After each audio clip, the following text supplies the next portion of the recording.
One of the most frequent criticisms of the K-pop system is its fan-centric nature, where fans aren't just a part of the equation but the driving force behind every decision.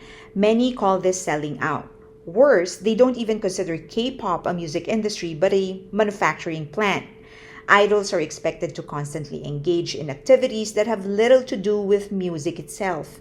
Fan signs, meet and greets, live stream, merchandise promotions. The artist becomes a product, or worse, a component of a bigger product, shaped by trends and governed by profits. And yet, amidst this machinery, BTS and a few other groups have managed to protect the sanctity of their music and artistic identity, all while maintaining an active, genuine relationship with their fans, the armies. For the next 20 minutes, we're pulling back the curtain on one of the biggest paradoxes in modern music: how BTS maintained their artistic sanctity while putting their fans at the center without ever losing themselves in the process of a product shaped by trends and governed by profit. And yet, amidst this machinery, BTS and to an extent groups like Stray Kids have managed to protect the sanctity of their music and artistic identity, all while maintaining an active, genuine relationship with fans.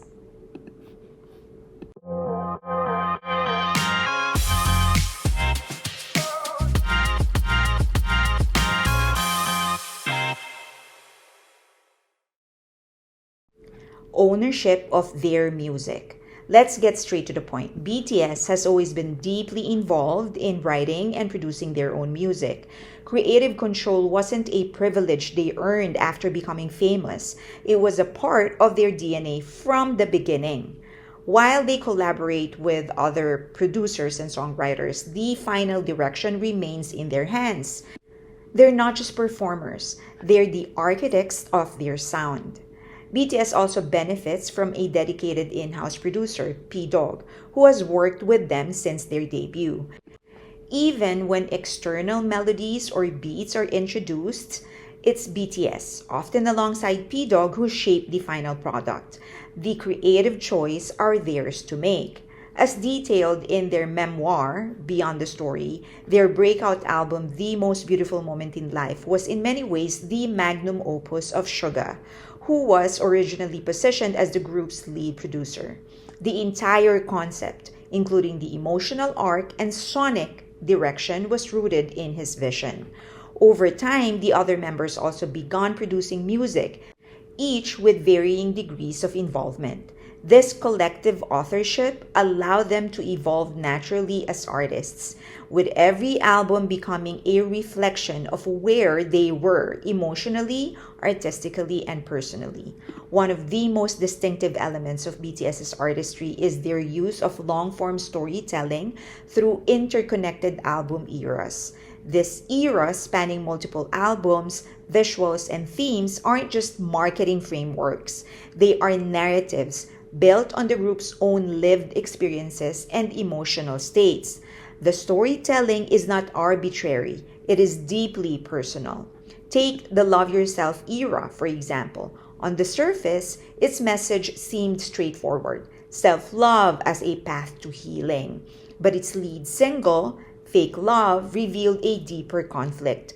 The track was essentially a letter to their fans' armies, written during a time when BTS struggled with their dissonance between their public image and internal reality. The band openly admitted they were questioning the authenticity of their message.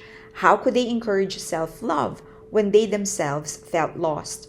Pulling back, the Love Yourself series told the story of 7 boys grappling with personal trauma, some rooted in family, some in past wounds, some in inner turmoil, until they reached a point of paralysis. They couldn't move forward, not because they didn't want to, but because they no longer knew how. Their next major arc, Map of the Soul, pushed this introspection even further. Arguably their most intricate conceptual work, the series drew heavily from Carl Jung's theory of the psyche. They introduced audiences to the self, the ego, and the shadow, the three central constructs in Jungian analysis. The self represents the integration of one's conscious and the unconscious mind. The shadow encompasses repressed fears, weaknesses, and desires. The ego is the conscious self, navigating thoughts and perceptions. Rather than merely referencing these ideas, BTS embedded them into the fabric of their own music and visuals. On was released with two distinct videos: Kinetic Manifesto showcasing physical power and unity, and an official music video layered with biblical and literary symbolism. The dual visuals embodied the clash between external performance and internal conflict. Black Swan followed the same model. One video featured BTS themselves, while the other, a haunting performance by the MN Dance Company, embodied the conceptual decay of passion. Inspired by the Martha Graham quote, "A dancer dies twice, once when they stop dancing, and this first death is the more painful." The song confronted the existential fear of losing one's connection to art. At that time, BTS candidly shared that they were feeling emotionally depleted, creatively drained, a sentiment echoed in the lyrics and tone of the song. This example illustrates how BTS's narratives are not fabricated to fit a concept. They are the outgrowth of the members' personal truths, filtered through metaphors, psychology, and literature. By grounding their storytelling in their own sentiments, BTS managed to maintain a strong narrative arc while preserving their artistic integrity. The skeleton of their stories is always rooted in their lived experience. What evolves is the language they use to tell it. In doing so, BTS didn't just create music, they created mythologies, one that fans could enter, decode, and grow with. And in a world where art is often reduced to content, BTS reminded us that storytelling still matters, especially when it's real. Planning their content up to 2 years in advance. Another key factor in BTS's artistic integrity lies in the way they approach content planning, not as a reactive process, but as a long-term strategic endeavor. Unlike many artists who pivot quickly to chase emerging trends, BTS and their team at Big Hit Now Hype often map out their musical and narrative direction 1 to 2 years in advance. This long-range planning is documented in the Harvard Business School case study titled Big Hit Entertainment and Blockbuster Band BTS, K-Pop Goes Global by Anita Elbers and Lisa Woodham. In it, Bang Shi-hyuk recounts how, after observing the North American audience's response to BTS at the 2014 KCON festival, he and the group decided to pursue a track with more global appeal. That decision led to the creation of Fire, a high-energy anthem released nearly 2 years later in May 2016. Another example is Love Yourself Answer, released in August 2018. In episode 18 of Suchuita, Suga revealed that they were already working on Answer while simultaneously producing Tear or Tear, which came out May 2018. This suggests that Love Yourself Answer was in development for at least a year before its release. Such timelines leave little room for spontaneous trend chasing. Instead, they reflect a process rooted in intention, narrative coherence, and personal growth.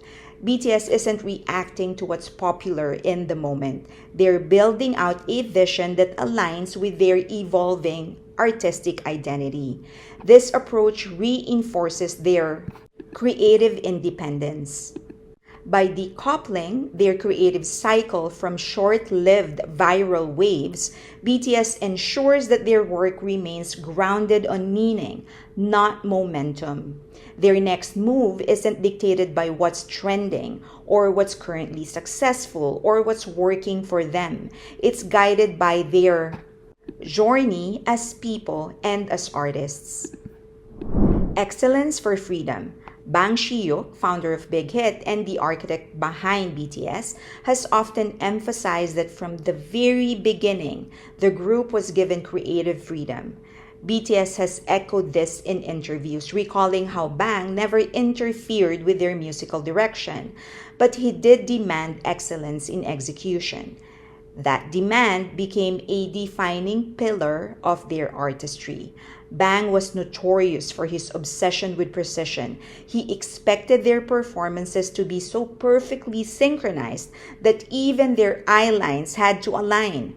They were trained to jump to the same height, turn at the same angle, and land with the exact same foot placement. This relentless pursuit for perfection, introduced so early in their creative lives, shaped how BTS approached their craft, not just as performers, but as artists. Over time, performance excellence became inseparable from their artistic identity. It pushed them to view music not just as a sound, but as a complete experience, visual, emotional, and conceptual. Finding the right fans, not just any fans. BTS has always spoken openly about how central ARMY is to their journey. When the group was considering disbanding in 2017 to 2018, it was their bond with one another and their fans that pulled them back from the edge. And yet, even with their fans at the heart of their career, BTS has consistently demonstrated one of the rarest traits in the entertainment industry: the courage to walk away from the wrong kind of support. Their philosophy has never been about collecting as many fans as possible.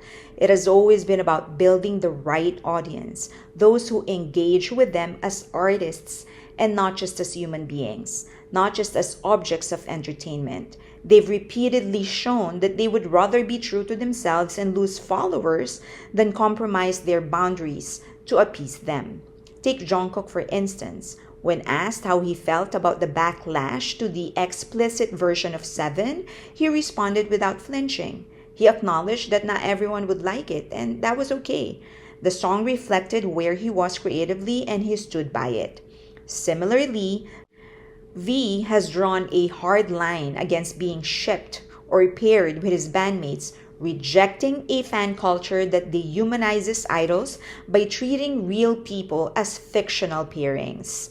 Even in their solo endeavors, the members are choosing projects that challenge conventional expectations of what an idol should be. They're not prioritizing mass appeal or mass approval. They're prioritizing honest expression. Whether it's RM's introspective art collaborations, Suga's raw and confrontational lyricism, or Jimin's emotionally vulnerable solo work, or J-Hope's courage to do something pop. Each member is carving out his own path with conviction. What makes BTS unique is not just their willingness to express themselves, but their refusal to compromise those expressions for the sake of keeping every fan happy. They've established firm boundaries, and they reinforce them even when doing so risks alienating part of their audience. That kind of clarity takes maturity, but more importantly, it shows integrity. In doing so, BTS redefined the artist to fan dynamic. It's not about control, it's about mutual respect. Fans are invited into the journey, not to steer it, but to witness it. This approach has helped cultivate a fandom that values depth over access, resonance over perfection. In an industry built on instant gratification, BTS is playing the long game. They're not just looking for fans, they're looking for people who understand the message, respect the art, and are willing to grow with them.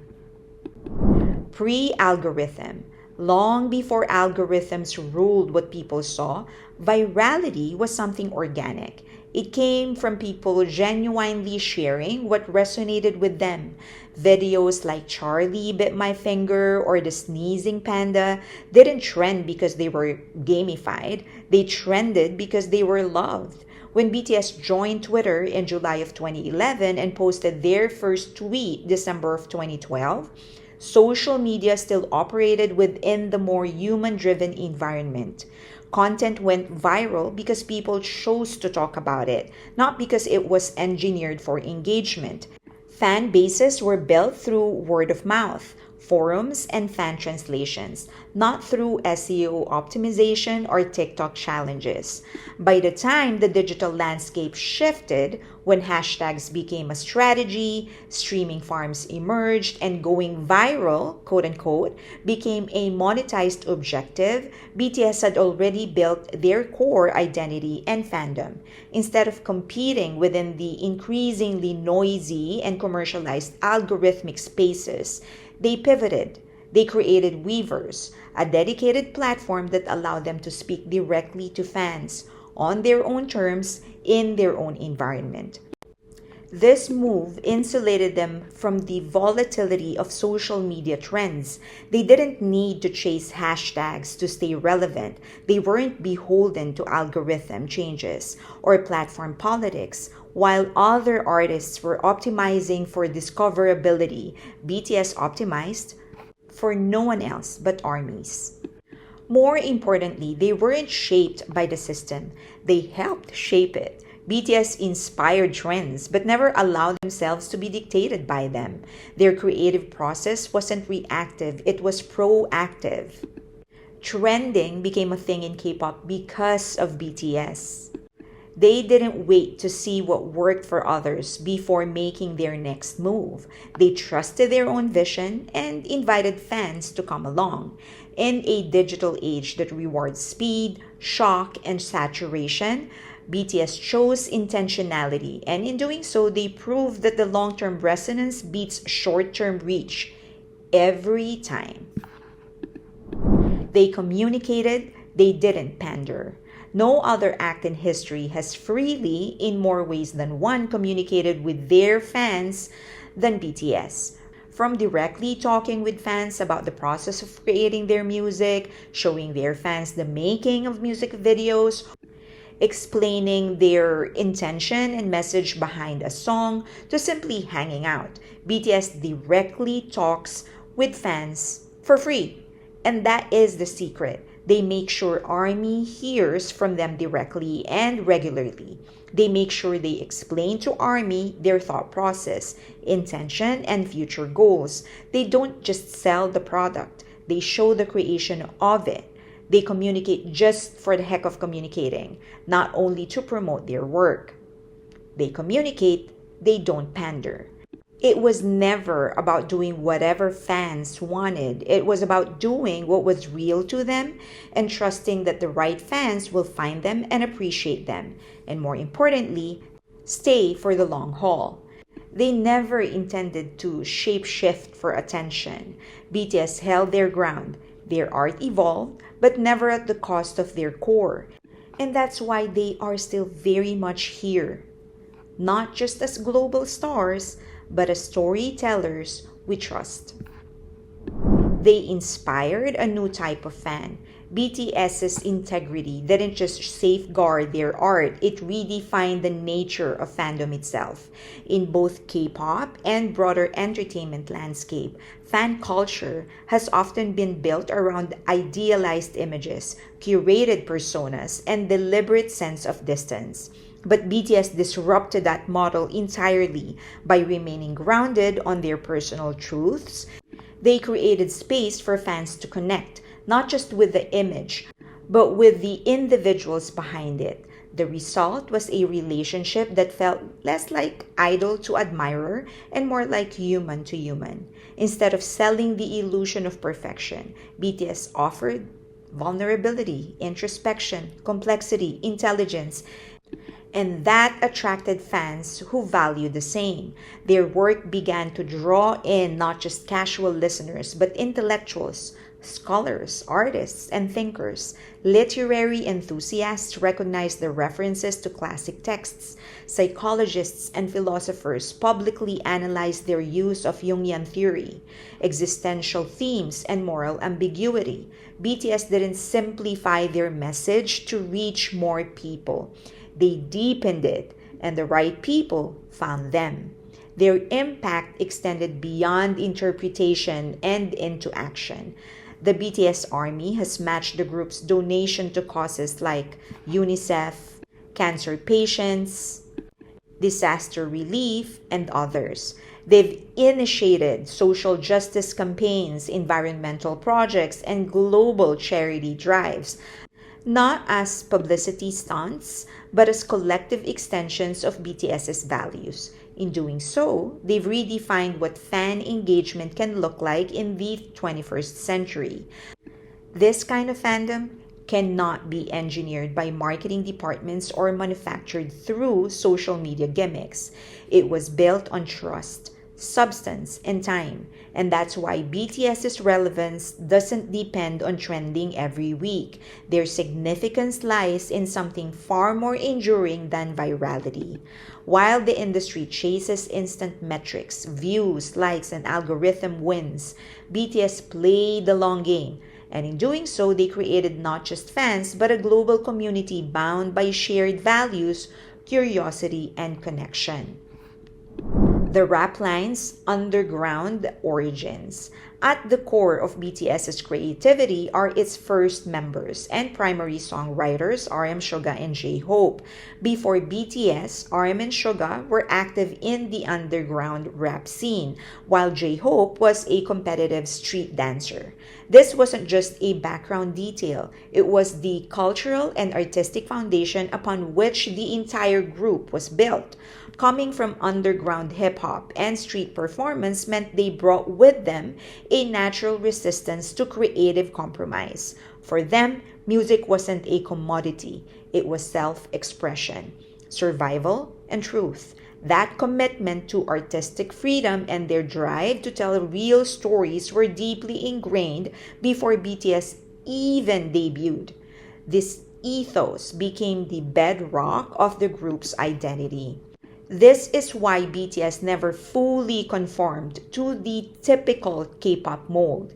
From the very beginning, their music carried a level of grit, urgency, and personal reflection that set them apart.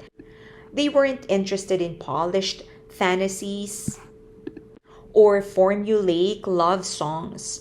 Their early releases, such as Danger and No More Dream, tackled themes of disillusionment, social pressure, and struggles to find purpose in a rigid system, subjects rarely addressed by K-pop groups at that time.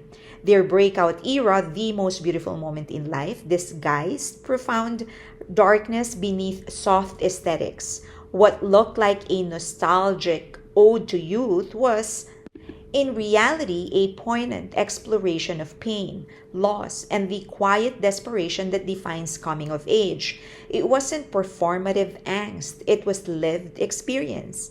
By the time they reached the Love Yourself series, BTS was tackling mental health and self-worth with directions that was almost unheard of in the industry. Then, in Map of the Soul, they went deeper, using Jungian theory to dissect identity, ego, and the shadow self. That wasn't an artistic detour. It was a logical evolution of a group that had always prioritized substance over spectacle. The roots of BTS's artistry, raw, personal, and unapologetically honest, can be traced back to these early influences. The rap line didn't just bring technical skill, they brought a worldview that insisted music should mean something, and that insistence shaped everything that followed. Legacy, not trend. BTS was never afraid to release complex, introspective albums that required multiple listens to unpack. They made room for silence, for growth, for change. Even their solo projects during military service weren't just placeholders. They were deeply personal, crafted works that expanded their narrative without sacrificing artistic integrity. While others chase the moment, BTS built a legacy. And that's the paradox. By staying grounded in their own truth, BTS created one of the most loyal fandoms in the world, not because they catered to fan expectations, but because they trusted their audience to grow with them, to engage not just with the product, but with the process, not just with the music, but with the message. And this is how they made their fans the center without losing their creative core. Hi, sorry I'm not in my usual setup. I am in a hotel. I just finished watching the second day of Jin's concert. His voice is immaculate. Of course, I'm going to unpack that in my next live stream. But for this one, I know that it's a lot, but I just feel that it is very important for us armies to be able to articulate how BTS is able to maintain the sanctity or their creative integrity, but also put their fans front and center of their career. It's two separate things for them. Uh, Music is one aspect of what they do, and fans is another. It does not necessarily mean that they are allowing or it's even possible for armies to actually influence their artistic direction. It's something that they've always held dear, something that they've always pursued, and as I've already laid out in the video, it's virtually impossible for fans to actually influence what they're doing because they do everything in advance and they are guided by their own narrative. So, would love to hear your inputs. So, please don't hold back. Just as long as you say whatever it is that you want to say respectfully, we're all good. Okay, I'll see you in the next live stream, but please donate to the channel. As you know, we are expanding the channel, we are launching the website, and then after that, we have several projects like the documentaries, other things. We want to interview more people, probably set up a studio so that we can invite people to interview. And then we have the BTS project that we are doing, the BTS Legacy. All of your donations will be going there. So please, if you can. Also, I launched my membership in YouTube. So I will create a separate video that will lay out the differences between Patreon, YouTube membership, all of those things. But if you can, please be a member. Also, follow me on X and also on IG, but more importantly, follow me on Patreon. That's where the community is actually. I went here with other members of the community and we're planning more things as we have been doing the last since J Hope. So I hope to see you there. Um, Please like the video, subscribe, and hit that notification button. And more importantly, please share the video. That's very important. As you know, BTS, as I cannot say for sure, but I think they are shadow banned in YouTube, and I think all channels that are highly associated with them are also shadow banned. So we need your recommendations. So please put links on your social media, send it to your friends. It would really help the channel. Thank you.